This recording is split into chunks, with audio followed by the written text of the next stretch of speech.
다음에 은혜 주옵소서. 아멘. 넘치는 하나님의 사랑 받게 하여 주옵소서. 아멘. 하나님께서 우리에게 흘려주시고자 하시는 그 생명을 우리가 깨달아 우리 마음으로 품게 하여 주옵소서. 아멘.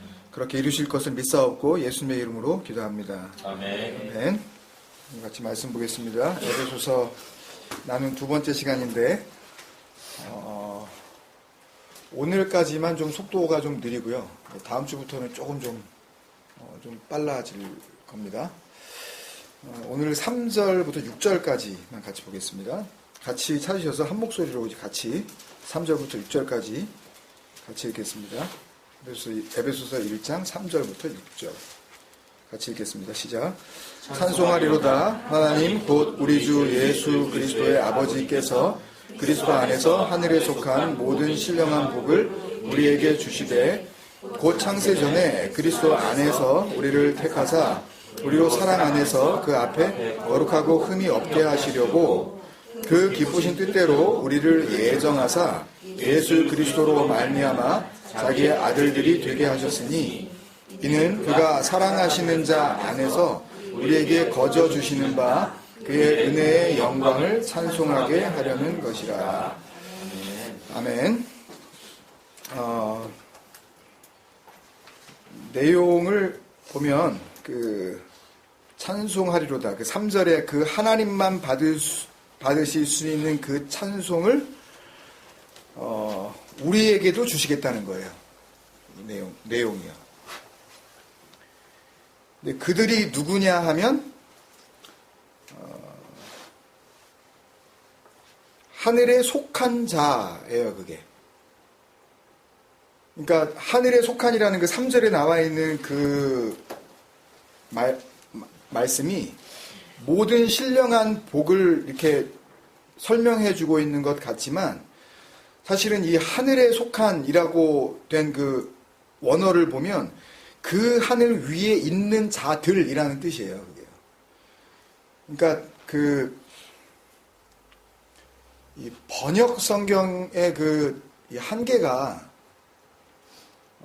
사실은 좀 굉장히 저는 너무 곤혹스럽습니다. 이 성경을 읽으면 읽을수록 사실이니까요, 그게. 그러니까 최초로 이게 예를 들면 이제 그 헬라어에서 라틴어로 넘어갔다가 또 그것이 또 이제 각 나라 말로 영어 또는 서양의 다른 나라 말, 그리고 중국어, 또 우리나라 말 이렇게 되면서 일단은 번역하는 과정에서 그러니까 번역자 이렇게 트랜슬레이션을 하는 그 학자들과 그다음에 그 학자들이 이 글을 일반 성도들에게 이렇게 알려줘야 되는 어떤 그런 입장에서 그 말씀들을 이해하는 수준으로 번역을 했단 말이에요, 그게요.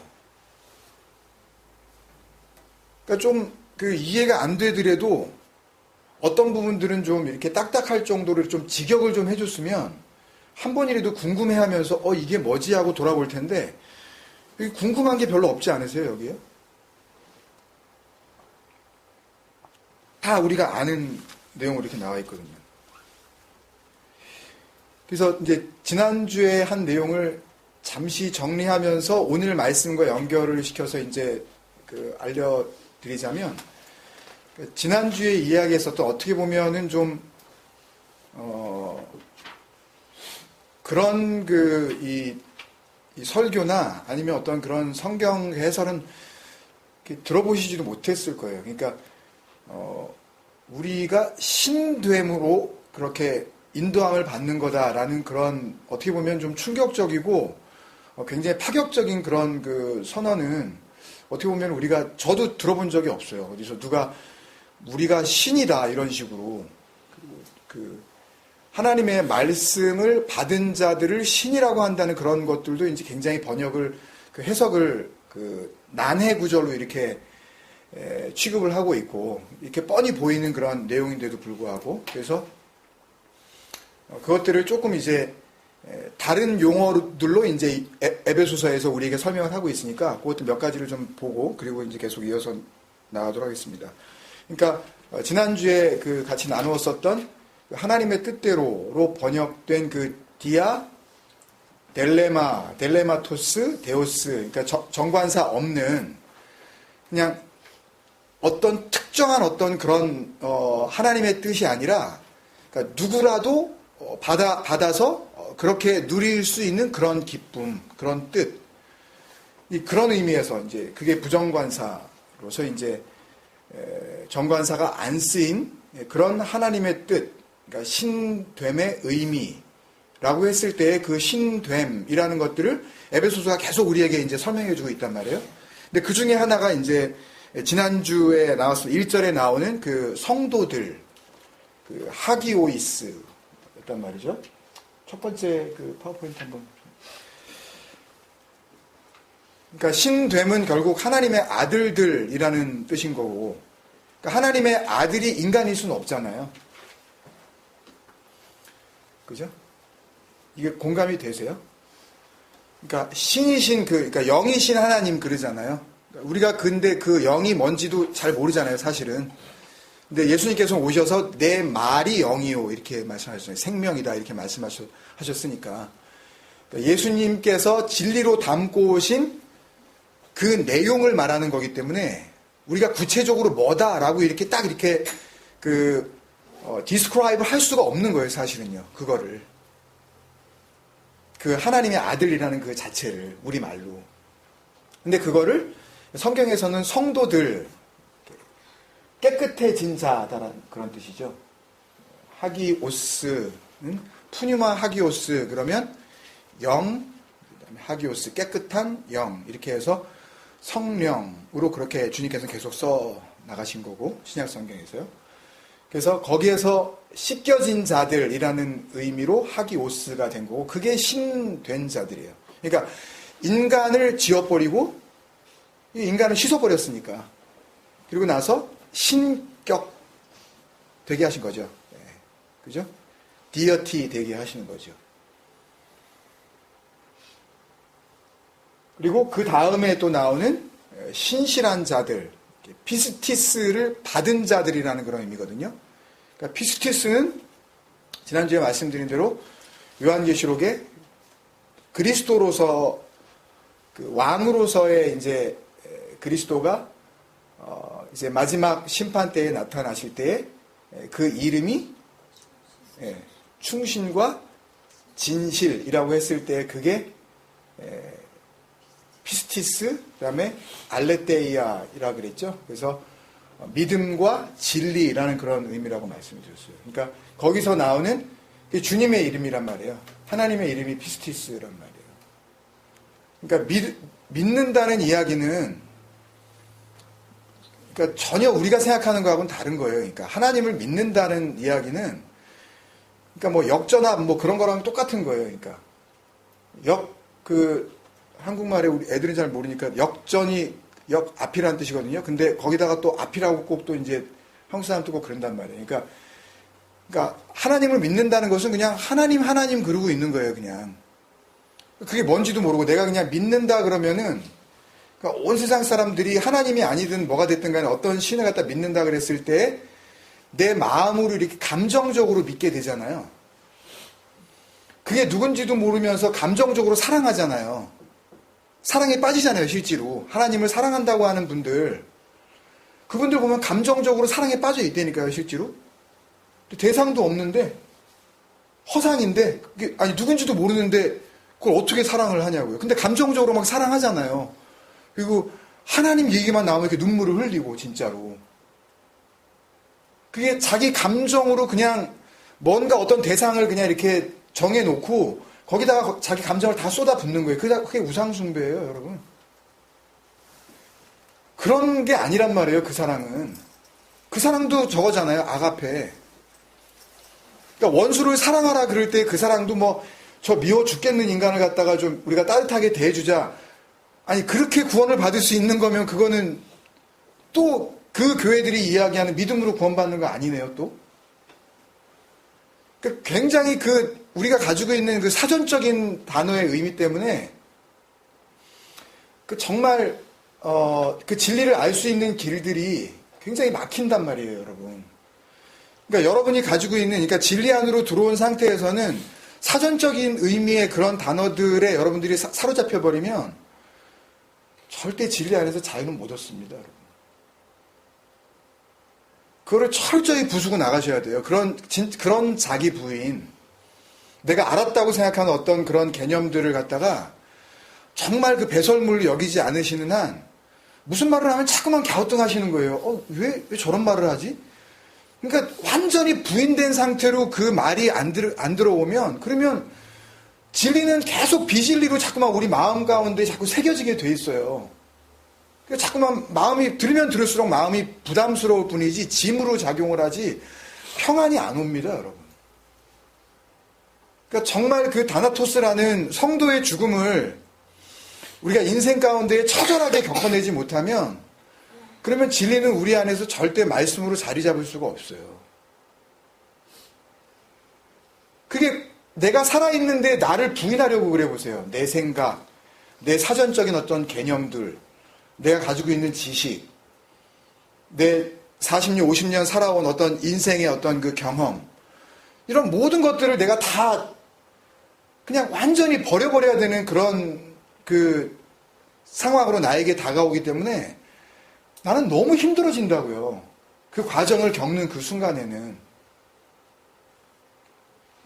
그러니까 거기서 빨리 벗어나려면 정말 우리가 철저히 그 가난한 심령이라는 것을 하나님으로부터 정말 내가 그렇게 인정되어지는 그런 순간으로 인도함을 받는 수밖에 없어요.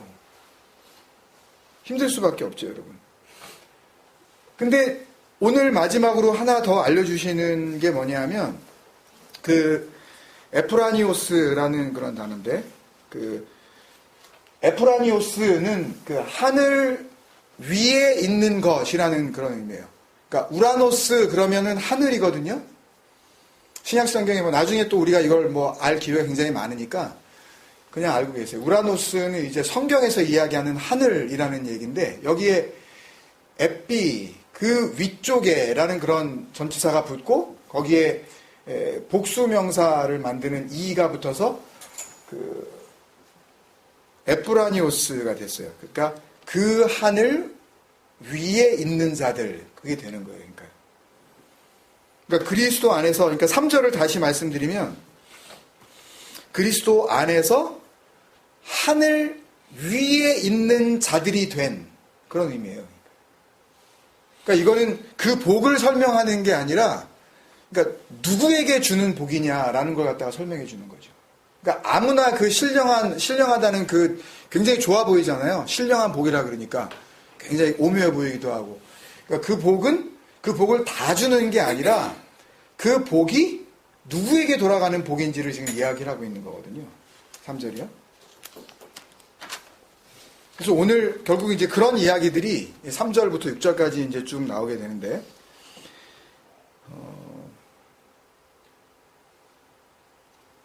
오늘 그 3절부터 6절까지의 그 문장을 좀 짧게 우리가 좀 요약을 해보자면, 이렇게 요약을 할 수가 있습니다. 3절 그 자체를 하나님께서 우리에게 주시는 복이라는 것으로 우리가 요약을 한다면, 이제 4절부터 이제 5절, 6절에 나오는 것을 한 문장으로 이렇게 연결을 해서 이제 한 줄로 이렇게 한 문장으로 만들어 보면 이렇습니다. 하나님께서 우리에게 주신 복은 이게 3절이고, 그리스도 안에서 혹은 5절에 나오는 그리스도로 말미암아 이렇게 말해도 좋고요. 그리스도 안에서 우리가 거룩하고 흠이 없는, 그러니까 거룩하고 흠이 없는 거는 어떤 존재죠? 그러니까 우리가 보통 성경에서 이렇게 흠이 없다, 뭐 구약 성경에서 이렇게 흠이 없는, 점도 없고 흠도 없는 그런 재물, 그리고 신약 성경에 거룩하고 흠이 없는, 이런 건 다 누구를 상징하는 단어죠? 그죠? 어린 양을 상징하죠. 어린 양. 그러니까 영원히 단번에 속죄 제물이 되셔서 이제 그 죄의 문제를 한 번에 완전히 그냥 청산해 버리시는 그 희생 제물로서의 그분. 그리스도.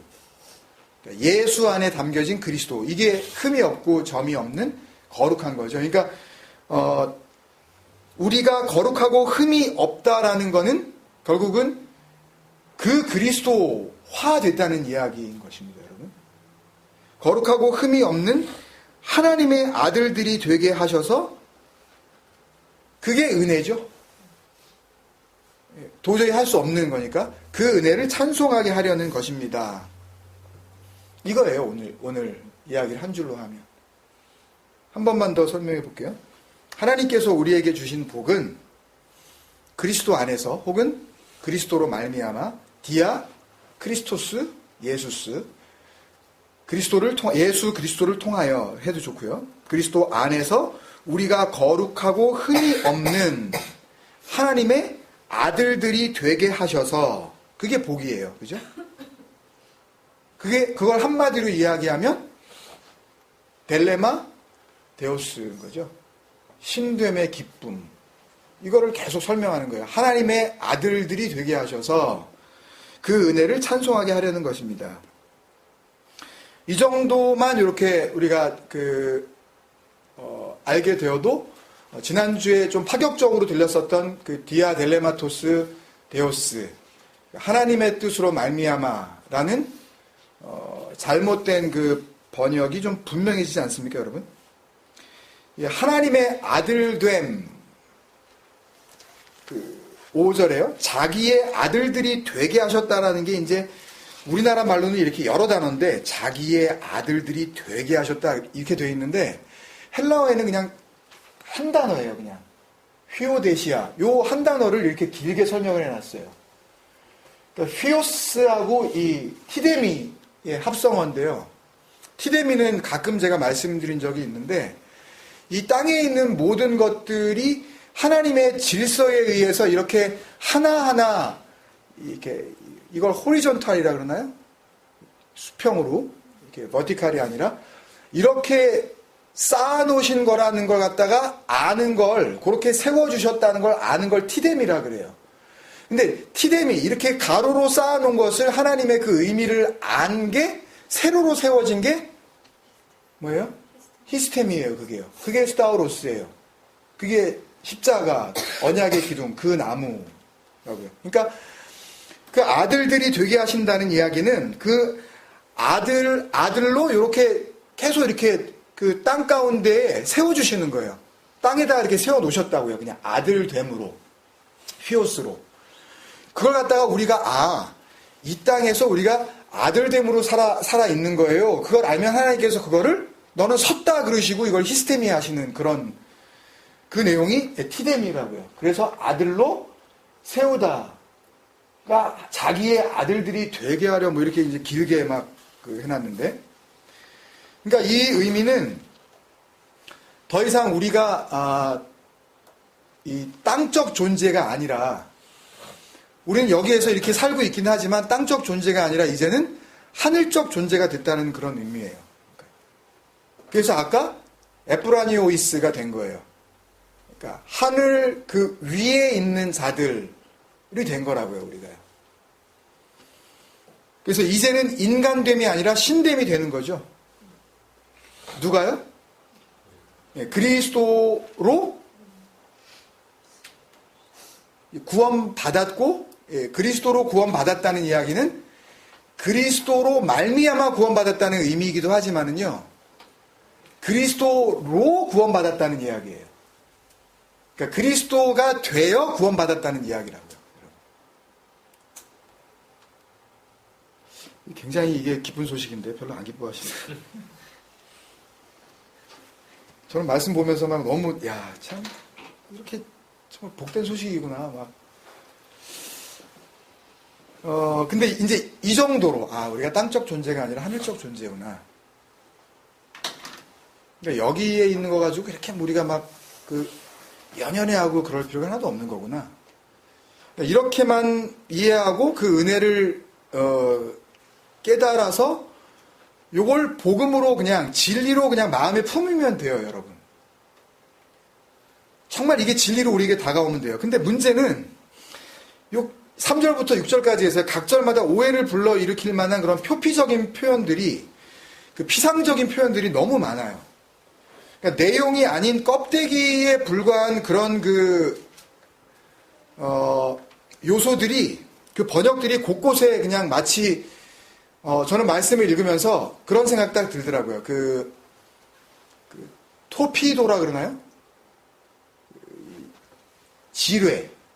이 그라운드 토피도. 그러니까 막 이게 지뢰 같아요, 그냥 막. 곳곳에 막 지뢰가 막 있어가지고, 그냥 밟으면 터지는 거예요, 그냥. 그게 말씀인 줄 알고 그냥 밟으면 터져요. 뭐, 예를 들면, 여러분들 여기 나와 있는 말씀 중에, 4절, 그 창세전에 그리스도 안에서 우리를 택하사, 내가 택함 받았대. 응? 그 다음에 또 5절에 그 기쁘신 뜻대로 우리를 예정하사, 예정도 돼 있구나. 뭐 이런 식으로 이제 이 번역들이 우리를 그런 쪽으로 이제 계속 이렇게 인도해 내고 있다고요. 그래서 이런 부분들을 정확히 우리가 알고 계셔야 앞으로 엉뚱한 속임수, 에베소서 4장 14절이었나요? 이는 우리가 이제 더 이상 어린아이가 되지 아니하고 사람의 속임수와 간사한, 이거 다 옛날에 무작위 요소인데, 유혹에 빠져? 모든 교훈의 풍조에 흔들리지 않게. 그러니까 그 사람의 속임수가 있다니까요. 속임수가 어디에 있겠어요, 여러분? 아니, 교회에 있지, 어디에 있겠어요? 아니, 이거를 절에서 가르치겠어요? 아니면은 유교, 자기 조상들을 섬기는 데서 하나님의 말씀을 가르치겠어요? 사람의 속임수는 반드시 강단에서 전달이 된다니까요? 그러니까 정신 바짝 차리셔야 돼요. 정말 이 땅에 있는 그 시간이 아닌 그 영원한 시간이, 영원한 생명이 있다는 것을 여러분들이 정말 믿으신다면, 그러면 바짝 정신 차리셔야 돼요. 그리고 엉뚱한 말씀 괜히 듣고 다니시면 안 돼요. 아무거나. 그리고 제 설교도 이렇게 들으시면서 여러분들 고민 많이 하셔야 돼요. 묵상해보시고, 그냥 우리 목사님이 아무렴은 알아서 좋은 거 제대로 된 거 넘겨주셨겠지, 그러지 마시고, 묵상하세요. 깊이 생각하시고, 그걸 가지고 기도하세요, 붙잡고. 그 진리 알게 해달라고. 그래서, 이걸 정확히 알고 있어야, 저와 여러분이 그 엉뚱한 속임수, 또, 교리를 많이 가르친단 말이에요. 요즘 그 교회들이. 그런 교리라는 이름으로 우리 안팎에서 정말 사탄처럼, 뱀처럼 또아리를 틀고 있는 그 왜곡된 복음에 우리 스스로를 지켜낼 수가 있는 겁니다, 여러분. 또 에베소서 전체를 이해하는 데 있어서 오늘 시간이 굉장히 중요하거든요. 속도를 내서 몇 번 안에 이걸 다 끝내려면 6장까지니까 어떤 분들은 한 100번에 이거 설교하는 분도 있어요. 하려면 해요. 이거 갖다 좀 한 단어 정말 자세하게 보려면 그렇게 할 수 있지만, 좀 빨리 끝내고, 또 다른 우리가 정말 알아야 할 그런 내용들로 우리가 나아가고 싶기 때문에, 오늘 말씀이 그런 의미에서 에베소 전체에 이 기초가 되는 데 있어서 너무너무 중요합니다. 그러니까 잘 보고 우리가 그렇게 마무리하도록 하겠습니다. 먼저, 그런 엉뚱한 속임수, 교리에 빠져서, 우리 스스로가 이게 진리인 줄로 착각할 수 있는 그런 내용들 가운데 하나가 찬송하리로다와 관련된 표현들의 의미예요. 아무 문제가 없을 것 같죠? 찬송하리로다. 그러면 찬송하리로다 그러면은 보통 일반적으로 우리가 생각할 때 나는 여기에 있고 그 찬송 받으실 분은 어딘가 저쪽에 있어서 우리가 이렇게 예를 들면 성가대에서 이렇게 아름다운 화음으로 몇 달씩 막 이렇게 성가를 준비하잖아요. 칸타타 이렇게 그런 어떤 성극 혹은 무슨 이렇게 워십 댄스 몇 달씩 해가지고 하나님이 댄스 받으세요 막 그러면서 하잖아요. 하나 되게 이렇게 멋지게 안 틀리고 하면 하나님께서 받으셨을 것 같아. 그리고 막 여기저기서 막 틀리고 그러면 좀 이게 받으셨을까 하면서 굉장히 기분도 나빠지고 그런 식으로 된단 말이에요. 그게 인본주의란 말이에요. 그러니까 내 걸 받아야 된단 말이에요. 그분은 내가 한 거, 내가 잘한 거, 내 찬송을 그분은 받아야 돼요. 그러니까 그게 우리는 하나님을 섬긴다고 생각하고 하나님 이거 좋은 거니까 하나님 받으세요. 섭섭치 않게 해드릴게요. 이러면서 하나님께 이렇게 헌금도 그렇고 그렇게 갖다 바치는 식으로 하는 거는 전부 율법주의고 우상숭배예요, 그게. 나 외에 다른 신을 여러분들이 섬기고 있는 거라고요. 근데 그걸 몰라요. 세상이, 교회가. 1장 3절에 찬송하리로다. 그리고 6절 끝에도 찬송하게 하려는 것이다가 나오고 12절, 14절에도 똑같은 표현들이 계속 나오거든요. 그러니까 이걸 우리가 잘 알 필요가 있어요. 그러니까 우리말로는 다 같이 찬송이라고 이제 번역은 됐지만 원문에 보면 그 3절의 찬송과 나머지 6절, 12절, 14절에 나오는 그 찬송이 다른 단어예요. 먼저 3절에 나오는 찬송을 좀 볼게요. 그 단어는 율로게토스를 이제 번역한 건데요. 율로게토스는 찬송하리로다라는 그런 의미보다는 그 바로 뒤에 나오는 어떤 주어를 설명해주는 형용사로 쓰였어요. 그러니까 율로게토스를 분석을 해보면 이렇습니다. 이렇게 그 복음이라고 했을 때 앙겔로스. 그래서 앙겔로스는 말라크, 구약으로 치면 말라기, 말씀을 가지고 온 사자라는 그런 의미라 그랬죠. 앙겔로스. 거기서 엔젤이 나온 건데 이 앙헬로스라는 그 단어가 물론 천사라는 의미가 있어요. 하나님의 사자라는 그런 의미가 있지만 이건 말씀을 전하는 자라는 의미에서 봤을 때는 진리를 알고 그것을 넘겨주는 모든 자가 전부 앙겔로스예요. 천사예요. 하나님의 사자. 그러니까 뭐 날개가 달고 뭐 이렇게 뭐 날아가고 뭐 이런 거 자꾸 생각하고 그러는데 그런 그 만화적인 요소로 자꾸만 그 천사들을 생각하시면 그러면 자다가 그걸 꿈꾼다니까요. 그리고 난 천사 만났다고 그러고 이렇게 뭐 하얀 거 입고 나타나야지 되고 뭐 아니 그 하얀색이 도대체 그게 뭘 상징하는 그 의미를 알아야 되는 거지. 그 색깔을 뭐 봤다 그래가지고 내가 천사 봤다 그러고 날개 달렸으면 뭐 다 그게 아니란 말이거든요. 그러니까 그거를 전달한다는 의미에서 그 날개를 의미하는 거고 다 거기에 담긴 어떤 그 의미가 있는 거지. 그 자체를 뭐 천사가 날아다니고 막 여기 번쩍 저기 번쩍하고 뭐 그러는 거 아니거든요. 그러니까 그런 그때에 쓰인 그 유앙겔로스 그게 복음이란 말이에요. 그러니까 좋은 소식을 가지고 왔다는 거예요. 여기서 쓰인 그 유로게토스라는 것은 이 그 좋은 그 완성이라는 의미에서의 그 접두사예요. 유는 그 well done이라고 했을 때 completed 됐어 이제 완료 완성 온전함 이랬을 때 그 단어고요. 그 다음에 뒤에 나오는 이 그 로게토스의 원형은 로고스예요. 그러니까 더 간단하게 이야기하면 이게 복음을 이야기하는 거예요. 유 앙겔로스나 유 로고스나 그 말이 그 말이라고요. 그 말씀을 전하는 그 좋은 말씀을 전하는 그것이나 그 진리가 이 내용으로 이렇게 그리스도 안에 그러니까 예수 안에 그리스도로 담겨져서 오신 그분이라고 했을 때 그 로고스 요한복음 1장부터 나오는 그 말씀이 육신이 되어 우리 가운데 거하셨던 그거요. 그 말씀, 그 진리로 오신 그분이라고 했을 때 그게 로고스거든요.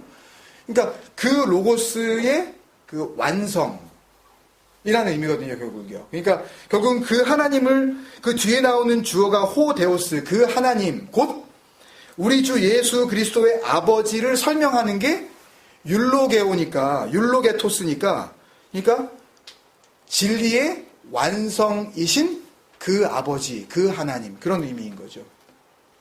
이해가 되십니까, 여러분?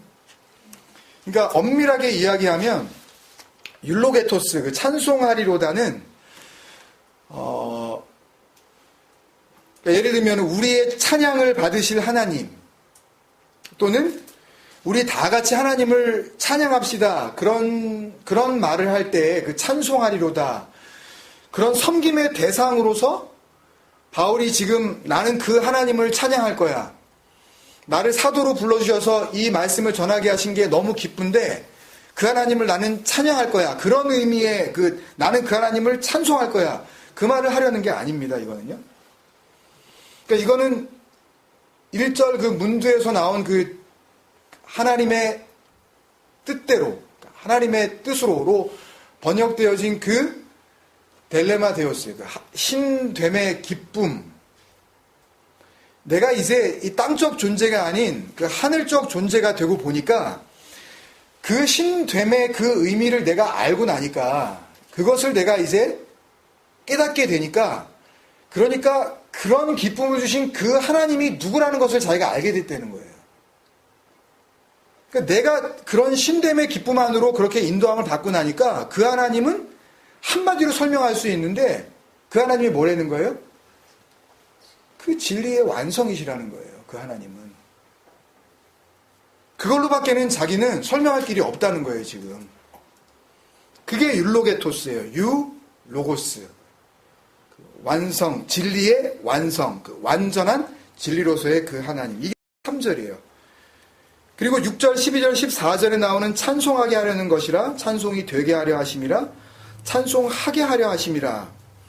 이게 전부 같은 단어인데요. 에파이노스라는 단어를 썼는데, 이 에파이노스는 원래 의미가 에피아이노스, 그래서 위로 말하다 그런 의미입니다, 여러분. 그러니까 땅에 있는 사람은 언제나 땅적인 것으로밖에 말을 할 수가 없어요. 그러니까 눈에 보이는 것을 가지고 우리는 늘 말을 한다고요. 그러니까 모든 우리의 대화의 내용을 보면 우리가 어떤 존재인지 알 수 있어요, 사실. 그렇다 그래서 뭐 하늘 것만 가지고 이야기할 수는 없는 거지만, 그러니까 우리가 정말 마음을 담아 이야기를 나눌 때에 그 진리를 설명하는 그 내용 속에 그냥 온통 그 설명의 내용이 그냥 땅적인 요소로, 예를 들어서 하나님을 설명하면서도 그 축복을 이야기하는데 전부 땅적인 이야기들. 그러니까 집을 샀는데 갑자기 그냥 대박이 나가지고 그냥 집값이 확 올라가지고 얼마나 우리가 축복을 받았는지 몰라요. 아니, 애들이 그냥 결혼을 하는데 그냥 얼마나 애들이 축복 그냥 집안이 얼마나 좋은지, 애들이 얼마나 축복받았는지 몰라요. 뭐 이런 식으로. 그러니까 하나님의 것들을 가지고 전부 어디에 머무르냐 하면 땅에 머물러서 이야기하는 그런 존재들. 그러니까 병난 거, 좀 없다가 생긴 거, 안 되다가 된 거, 이런 걸 가지고 하나님을 설명하고 그 진리와 복음과 그 복을 이야기하려고 그런단 말이에요. 그러니까 말을 들어보면 알아요. 이 사람이 정말 진리로 지금 인도함을 받고 있는 건지, 아니면 진리도 영 모르면서 엉뚱한 걸 가지고 진리로 그냥 꽉 붙잡고 있는 그런 땅적 존재인지 그냥 알 수 있다고요. 대화가 안 돼요. 그래서 그런 식으로 그게 그 믿음이라고 생각하는 존재들과는 대화가 더 이상 안 됩니다. 한두 번 이야기하다가 어떻게 해야 돼요? 그냥 물리치셔야 돼요. 괜히 가르치려고 그러지 마세요. 못 받아들입니다, 절대. 그건 하나님께서 정말 진리로 인도하시는 은혜가 아니면 안 되는 거지. 우리가 어떻게 우리의 노력으로 애써가지고 욱박질러가지고, 야, 임마, 이것도 몰라, 임마. 진리가 그게 아니잖아, 임마. 그러면서 하나님의 그 축복을 갖다가 왜 그런 식으로 땅적인 걸로 그렇게 알아들으려고 그래. 야단친다고 그래요? 더 기분 나빠요. 안 만날라 그럽니다. 굉장히 자존심 상해하고. 기분 나빠요. 진짜 원수돼요, 진짜로요.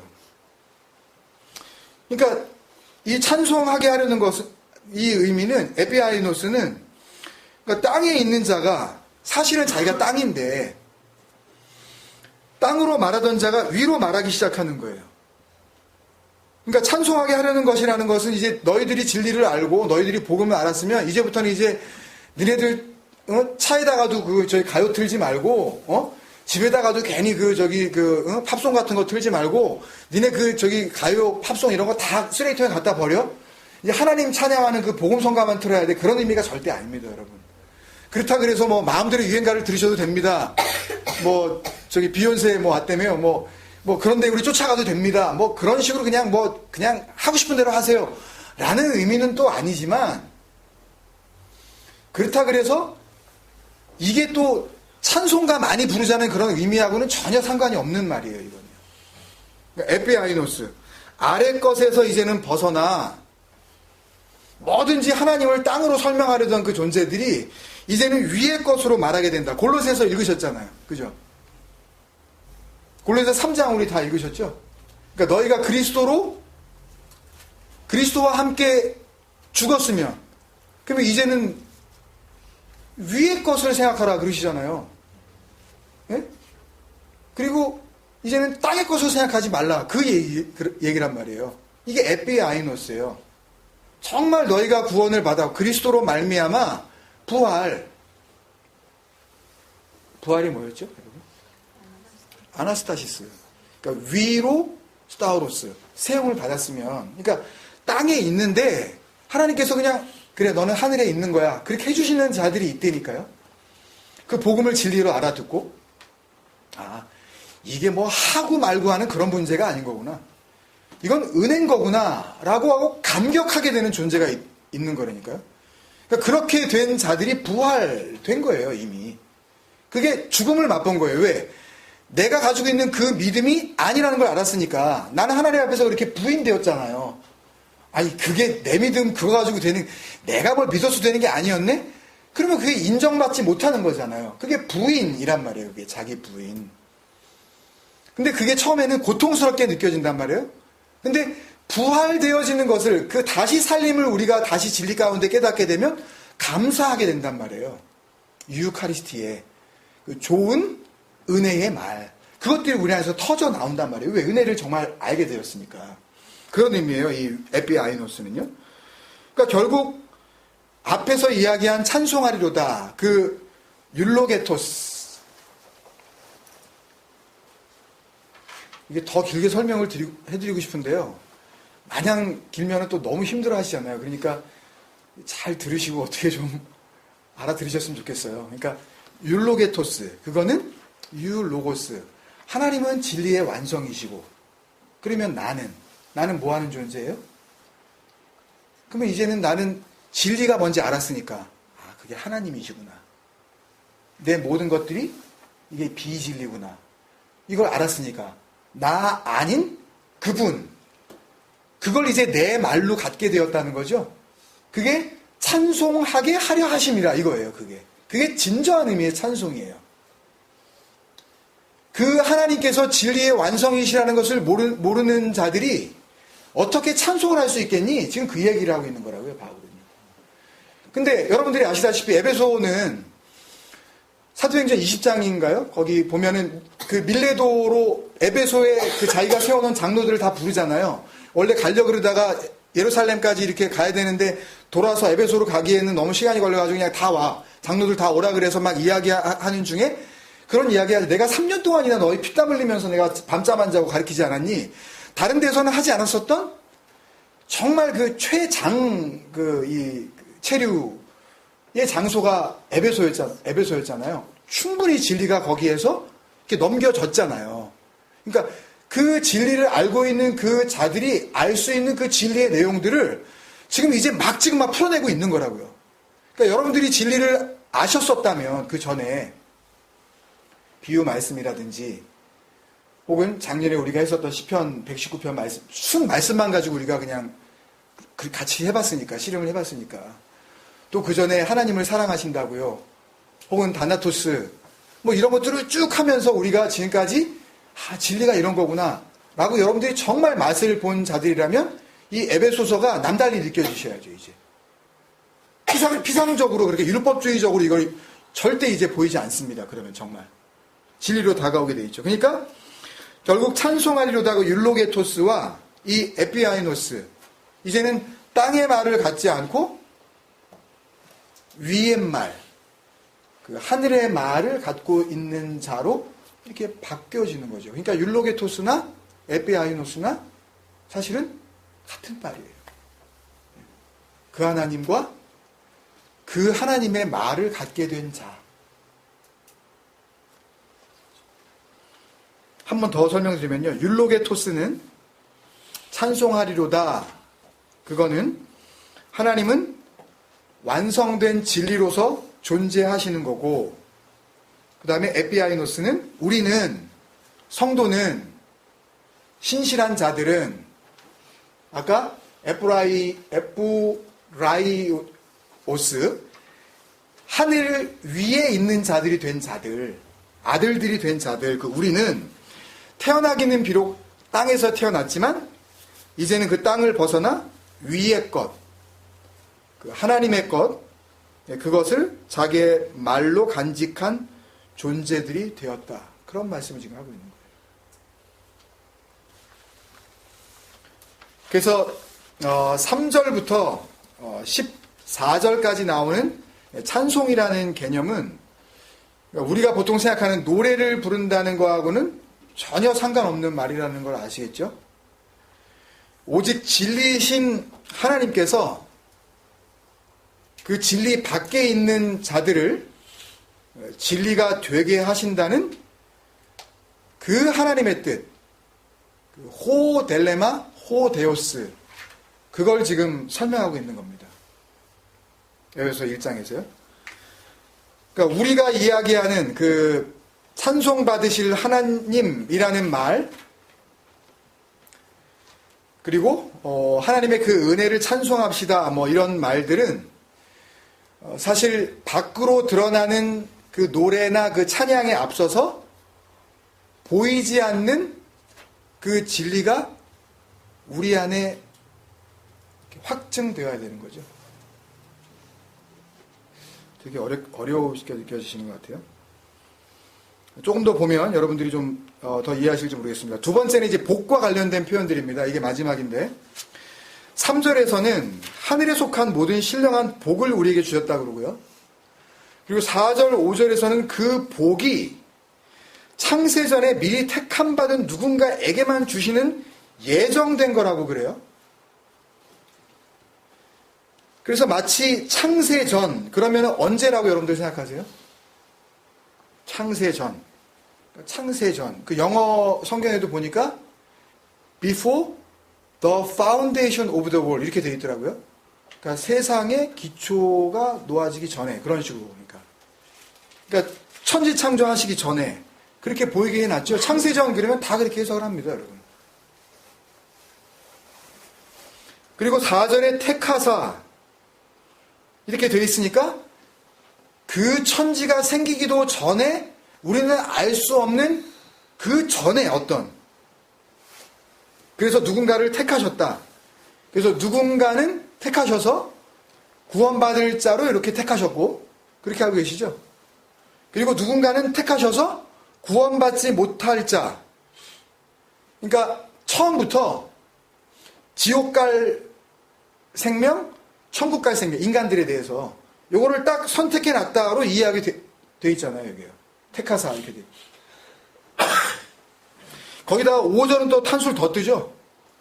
그 기쁘신 뜻대로, 그게 기쁘신 거래요, 하나님께서요. 뭐가? 그렇게 누구는 만들어지기도 전에 하나님은 다 아시니까. 그러니까 수십억, 수백억 인생들이 이제 한 2000년, 3000년, 뭐 하여튼 뭐 6000년, 7000년, 만년 이 세상 속에서 막 인생들이 태어날 건데 하나님은 누가 태어날지 다 계획을 하고 계셨다가 만들면서 요거는 구원받을 놈, 이거 아닌데 이거? 얘는 이건 지옥 갈 놈, 이렇게 미리 정해놓으셨다는 게 그게 택하사, 그게 뭐라고요? 하나님이 기쁘시다는 거예요, 지금. 아니, 이걸 기뻐하시는 거예요, 하나님이요?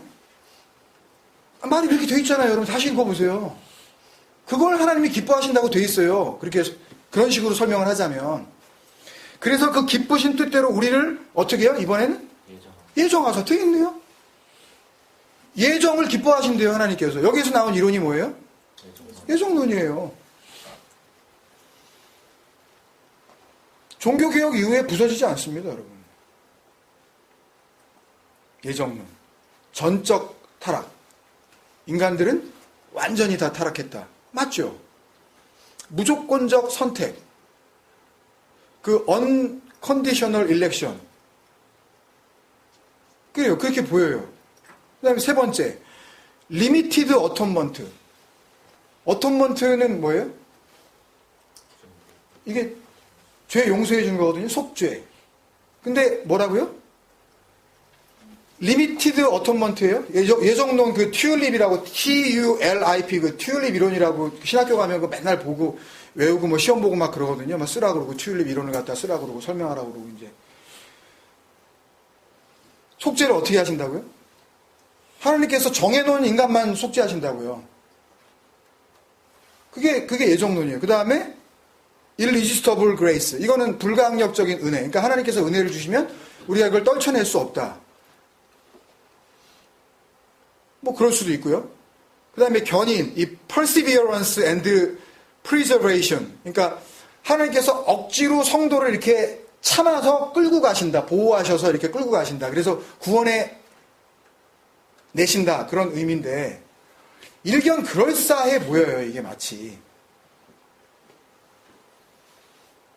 근데 정말 이게 맞을까요? 이게 진리 맞을까요? 진리를 아신다는 목사님들도 지금 이렇게 설교하고 있어요. 여러분들이 많이 들으시는 그 목사님도 그렇게 설교했어요. 하나님께서 창세전에 예정하셨다고. 그럼 왜 다니죠, 우리는요, 여기를? 아니, 생각을 해보세요. 그냥 이 시간에 편하잖아요. 5일 동안 열심히 일하시고 그냥 피곤한 몸인데 그냥 오늘 푹 쉬면 내일 신나게 놀 수 있잖아요.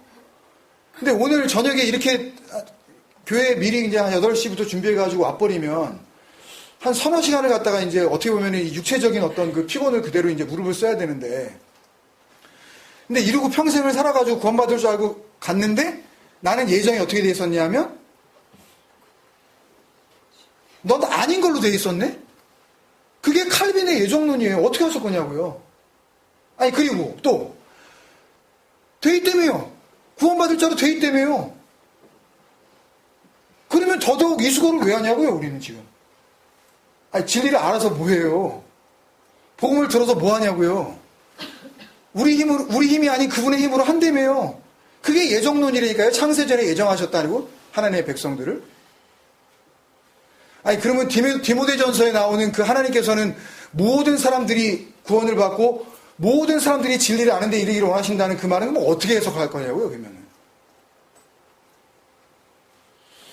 앞뒤가 안 맞아요. 그런 거 아닙니다, 여러분. 거짓말이에요. 철저히 속고 있는 겁니다. 그럼 가만히 있으면 되죠. 그냥 신나게 놀자고요. 우리 무슨 에클레시아는 무슨 에클레시아예요. 괜히 폼 잡는 거지, 이거. 아니, 어차피 예정돼 있는데, 아니, 동의 안 하세요, 여러분?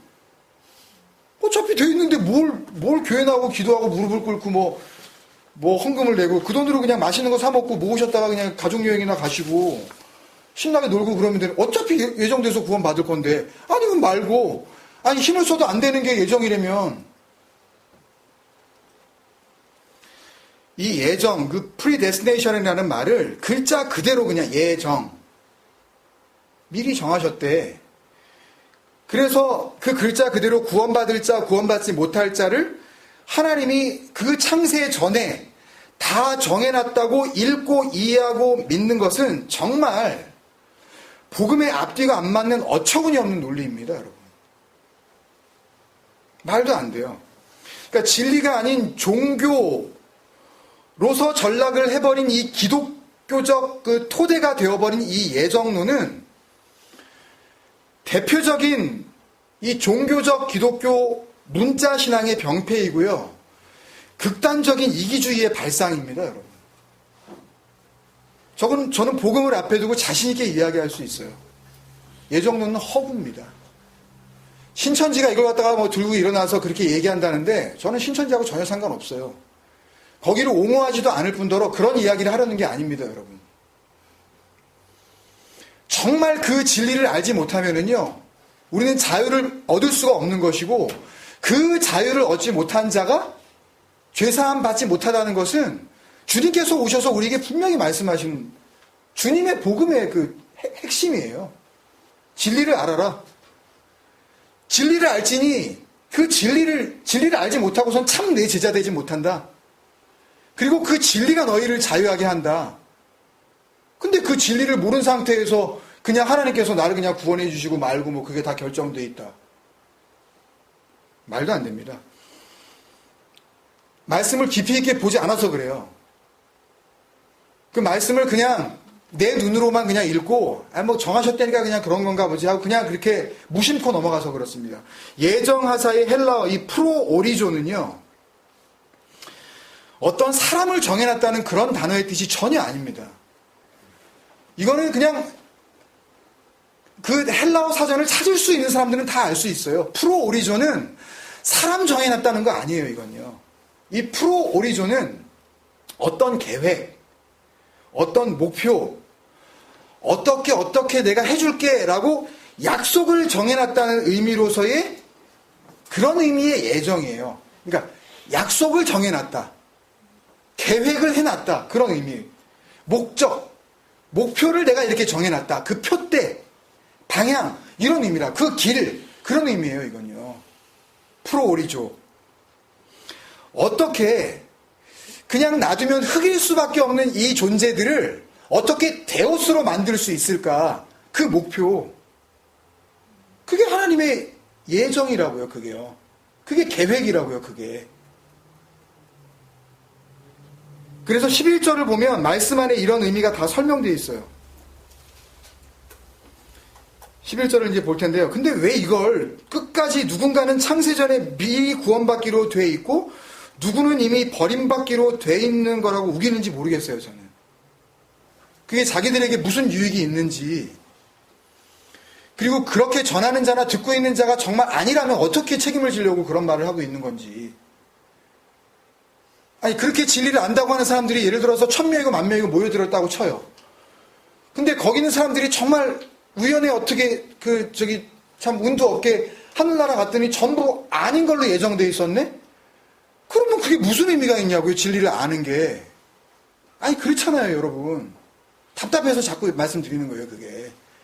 그 예정 빨리 버리세요, 그러니까. 배설물입니다, 그거. 11절 보세요. 모든 일을 그의 뜻의 결정대로 일하시는 이의 계획을 따라 나와 있습니다, 지금. 계획을 따라. 어떻게 해요?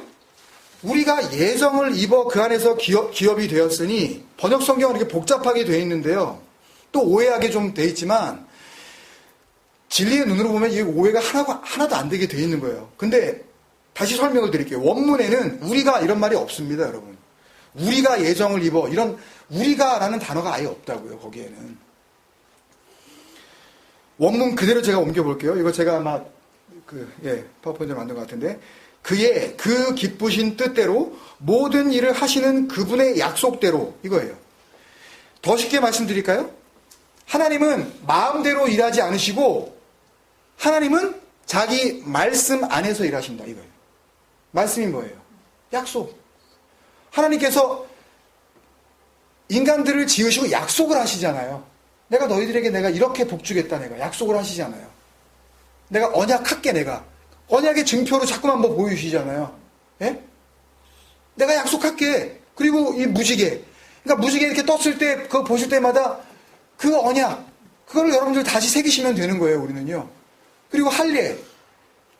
이거를, 그 앞에 남자의 이 생식기 앞부분을 잘라낸다는 이야기는 뭐예요?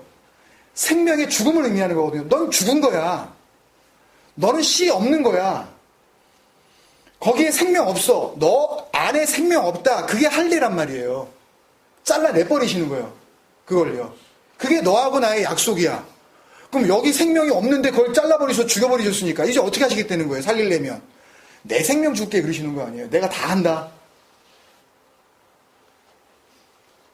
그거예요. 하나님대로 마음대로 모든 일을 자기가 기뻐하시는 뜻대로 하시는데, 그 기뻐하시는 뜻이 뭐냐 하면 그분의 약속이에요. 그러니까 주님께서는 약속하신 뭘 보내준다 그러셔요? 내가 가는데 약속하신 거 그거 보내준다? 그리고서 진리 보내주신다 그러잖아요.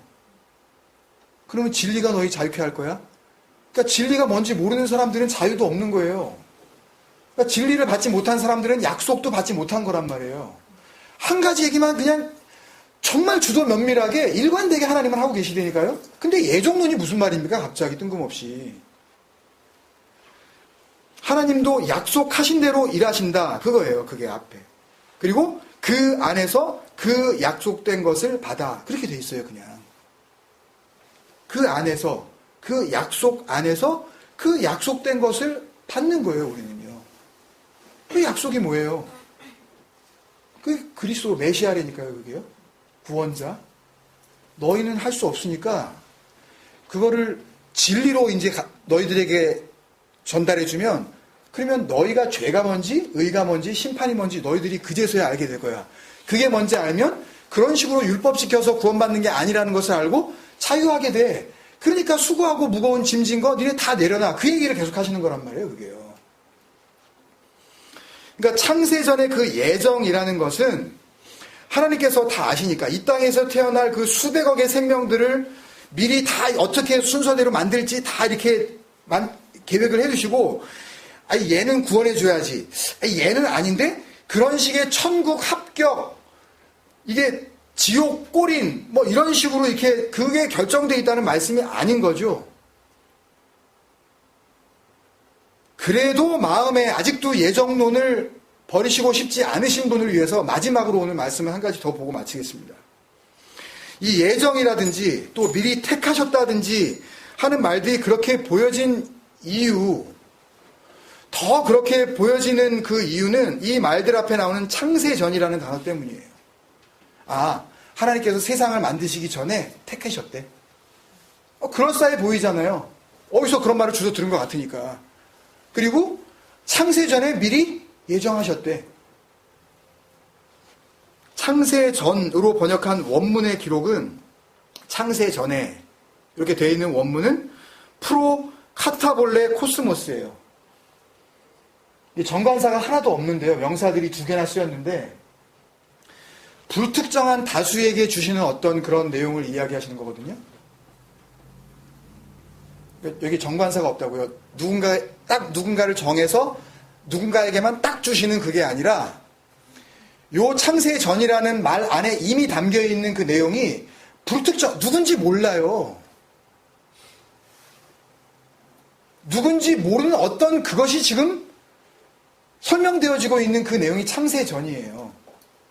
그 전, 프로는 in front of 혹은 뭐 before 그런 전치사고요. 카타볼레는요, 농부가 나가가지고 이렇게 씨 이렇게 뿌리는 거 있잖아요.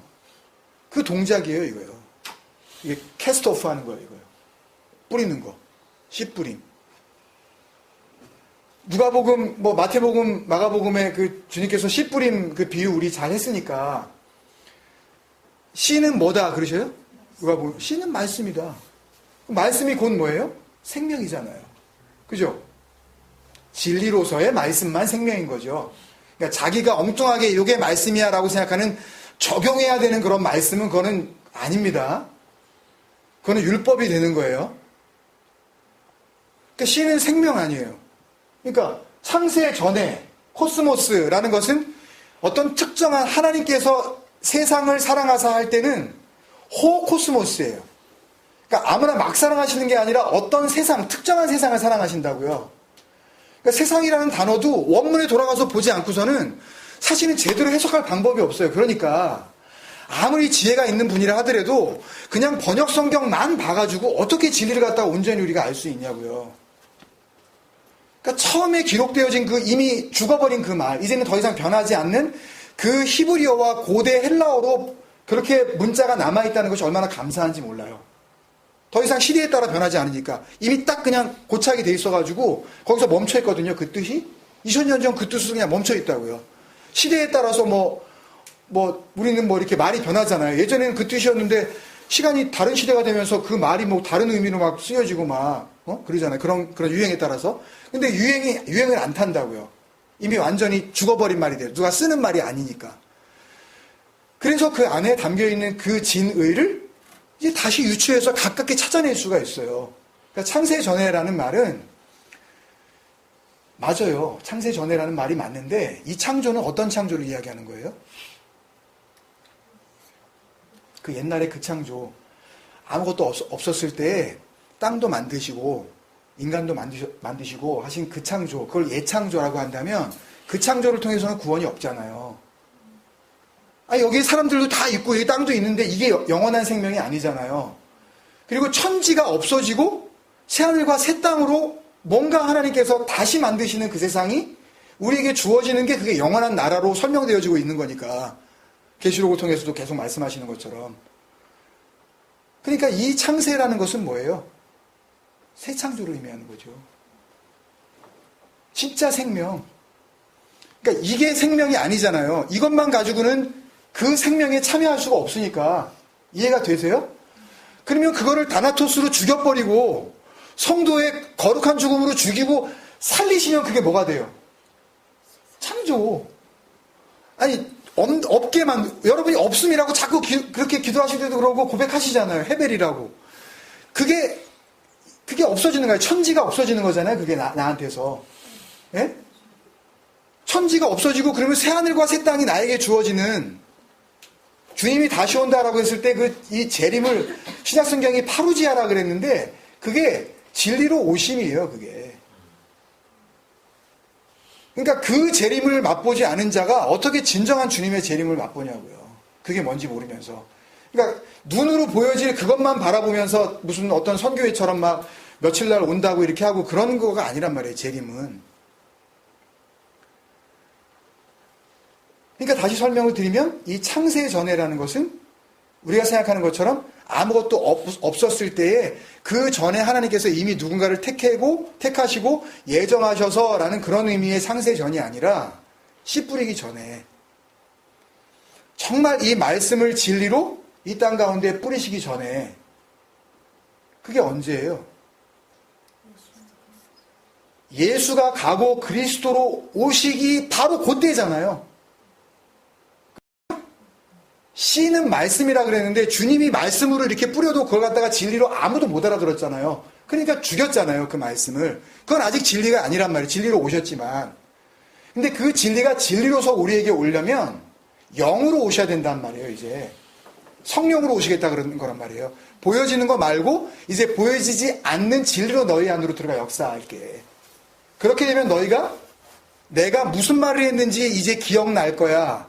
그러니까 단순히 내가 뭔 말 했는지 니네가 생각이 나 그런 의미가 아니라 그 의미를 깨닫게 된다는 말씀인 거죠.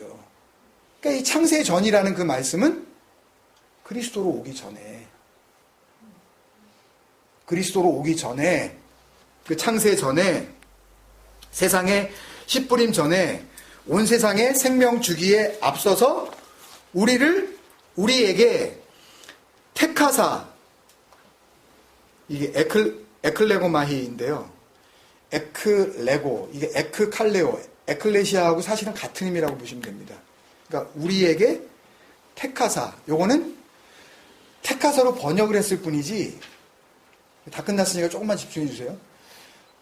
우리에게 알아듣게 말씀하시다 그런 의미예요.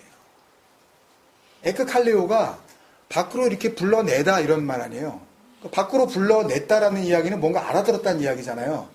그 죄된 것 가운데 있으면 안 된다는 것을 알고 그러니까 죽음을 통과하여 새 세상으로 빛된 세상으로 나오게 만드는 게 에클레시아니까. 여기서 테카사로 쓰인 제가 이걸 안 만들었는데 에클레고마히는 에크 밖으로 레고 부르다 그런 의미예요. 또 칼레오하고 똑같은 뜻이에요. 밖에서 로고스 말하다 그런 의미예요. 우리가 가지고 있는 우리 말로는 이해를 못하니까 우리 밖에 있는 말로 주시는 거예요. 그리고 그걸로 알아듣고 나오라고. 우리 안에는 거짓밖에 없었기 때문에. 그게 테카사라고 이렇게 번역을 해버린 겁니다. 이걸. 왜? 그렇게 번역을 하고 싶어서 죽겠으니까. 그 번역했던 사람들이.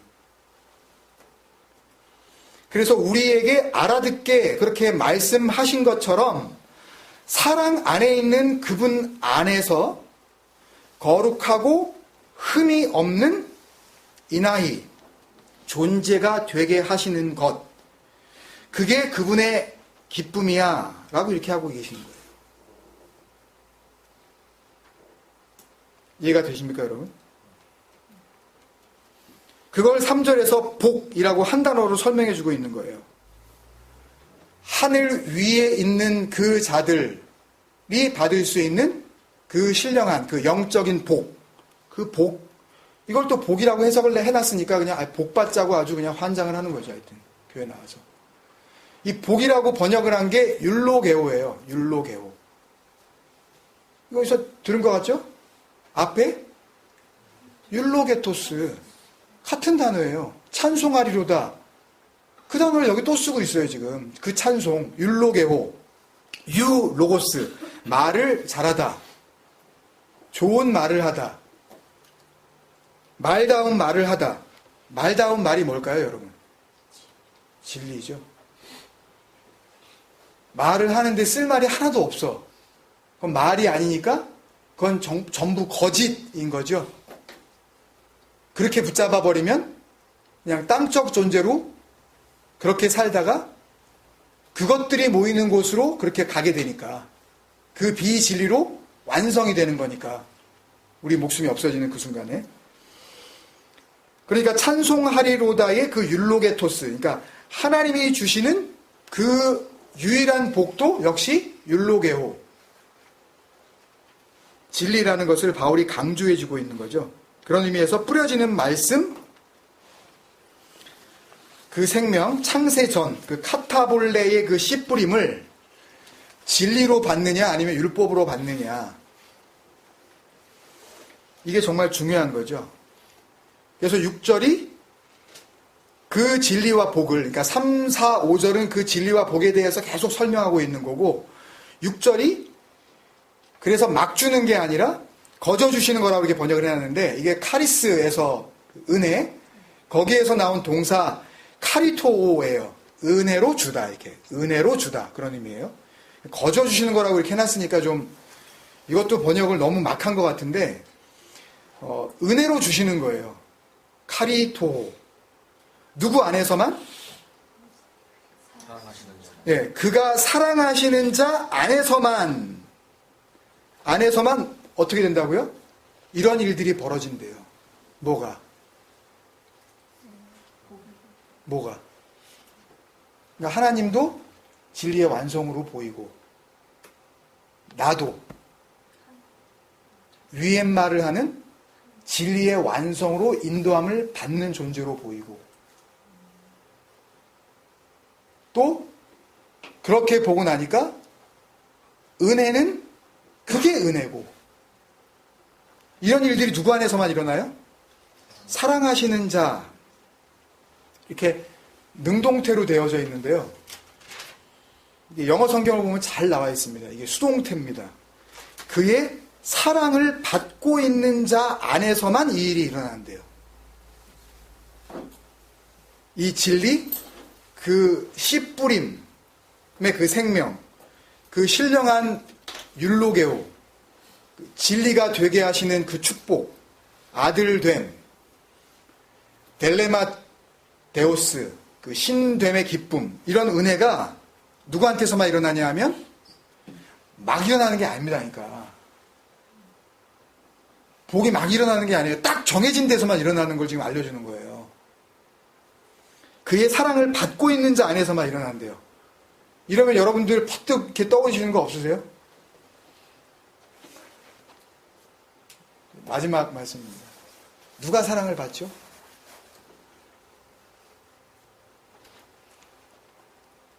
요거는 좀 여러분들이 한번 대답해 보세요. 누가 사랑을 받아요? 야곱이 받아요? 야곱이 그럼 왜 받죠? 사랑을?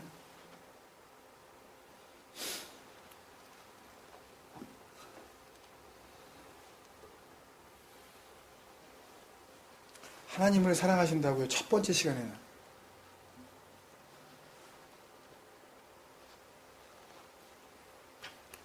너희가 나를 사랑하면 내 계명을 지키리라. 엔톨레. 말을 엔텔레오. 안에서 완성하다. 이거 했었잖아요. 기억나세요? 그러니까 좀 들으세요. 나의 계명을 지키는 자라야 그때 뭐예요? 그때 뭐예요? 그게 나의 계명을 지키는 자라야 그게 뭐라 그랬어요? 테레세테. 마음으로 간직. 그러니까 마음으로 간직하는 게 내 마음 그대로 있고 그걸 여기다가 간직하는 거라고 생각하시면 또 안 됩니다, 여러분. 마음으로 간직한다는 의미는 이게 아니네? 이 마음 아니네? 그리고 그 마음으로 내가 받는 거예요. 내 마음 그대로 있고 거기다가 그 마음 간직하면 그건 죽는 거예요, 여러분. 내가 주인 되어 있잖아요, 그대로. 마음으로 간직한다는 의미는 나를 부인한다는 의미예요. 내 마음이 아니었다는 걸 고백하는 거라고요. 내가 생각하는 모든 그 생각이 하나님 앞에서 죄된 거라는 것을 갖다가 내가 깨닫게 되는 그 순간이 테레세테예요. 마음으로 간직하게 된다는 거. 거기에 놀라운 비밀이 담겨 있는 겁니다, 여러분. 진리로 하나가 되는 그런 상황이거든요, 그게. 나의 계명을 지키는 자라야 나를 사랑하는 자니? 요한복음 14장 21절이죠. 나를 사랑하는 자는 내 아버지께 사랑을 받을 것이요. 이렇게 되어 있잖아요. 그 얘기를 하는 거예요, 지금. 하나님, 에베소서에서 지금. 그러니까, 그의 사랑을 받고 있는 자 안에서만 당연히 뭐가 일어나요? 진리를 마음으로 품었으니까 그 진리와 생명과 그 씨뿌림과 은혜와 아들됨과 신됨의 그 놀라운 그 기쁨들이 터져 나오는 거죠. 그러니까 여러분들 깨닫는 게 얼마나 중요해요. 이게 다 그 말씀으로 이렇게 한 가지로 이야기하시고 있다는 것을 갖다가 우리가 정말 이렇게 새겨서 마음으로 갖는 게 얼마나 소중하냐고요. 그냥 하나하나 떨어져 있어가지고 이게 능력을 발휘 못한단 말이에요. 그 말씀 안에서 계속 같은 말씀을 또 다시 바울을 통해서 에베소에 있는 성도들에게, 그 진리가 된 성도들에게 넘겨주고 있는 그 장면을 다시 우리는 어떻게, 우리 자신을 그 안에 대입을 해서 나에게 주시는 그 말씀으로 우리가 깨닫게 되어지면, 그러면 거기에 그 하나님의 은혜에 우리가 동참하게 되는 거죠. 할렐루야. 그 2000년 전에, 1900년 전에 바울이 쓴 그 편지가 나를 향한 편지가 되는 거고, 그 편지를 받고 그것을 같이 기뻐하면서 그 진리 안에서 함께 기뻐하는 거예요. 고린도전서 13장에 나오는. 그죠? 사랑은 오래 참고 그 쭉 나오다가 진리와 함께 기뻐한다 그러잖아요.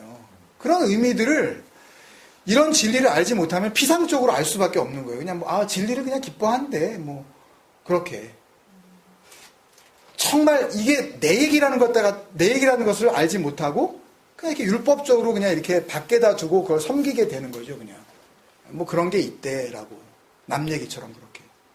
여러분 안에 이 말씀으로 간직하게 되어질 때에 에베소서의 이야기는 다름 아닌 저와 여러분의 이야기가 되는 거고, 이 성도들은 우리 주임생과 에클레시아 성도들이 되어져서 시간과 공간을 초월해서 이 말씀은 바로 우리 이야기를 담고 있는 그 진리로 우리에게 그렇게 새겨질 줄로 믿습니다. 아멘. 좀 어려우셨겠지만 이거를 잘 이해하시고 계시면 다음 주부터 우리가 좀 속도를 내서 그냥 이렇게 쭉쭉 읽어 나갈 겁니다. 그냥 이렇게 직역만 하면서 쭉쭉 읽어 나가서 몇 번 안에 이렇게 끝내버리려고 합니다. 여러분들이 계속 묵상하시고 또 그 진리로 인도함을 받는다는 것이 뭔지 말씀을 그래도 읽으셔야 돼요.